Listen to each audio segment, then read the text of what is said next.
My name is Rachel. We took over the farm from my father there about 2 years ago. We're a dairy farm. We milk about 120 cows. It's a commercial farm, so we do use commercial products as well, but we try to reduce it to the best extent that we can to maintain high productivity. Clover incorporation, so that would have started a good few years ago to try and reduce our chemical nitrogen output. We put on very, very little chemical nitrogen now onto our fields that have the clover on it. It's really making a massive difference. You can see the differences between the fields that have the clover and the fields that don't. Just the growth rate of those fields is so much greater.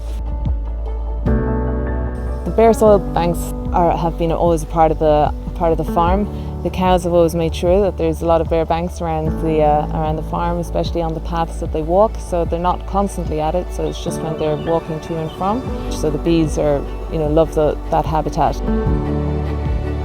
We've got approximately 8 kilometres, a bit over 8 kilometres of hedgerow throughout our farm, well in excess of 5,000 trees on the farm. Where we can, we don't cut at all. So we only cut in the places where we particularly need to access. We've extended out our fences so to allow the hedgerow to be able to continue to grow and allow wildlife to be able to exist there. So there's not much that you need to do for nature. All you have to do is, I suppose, our inactions.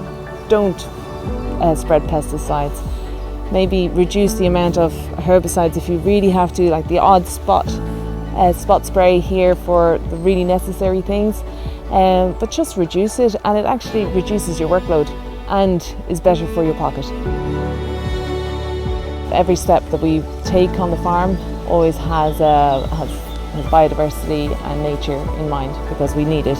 We need it to be able to survive as a farm as well.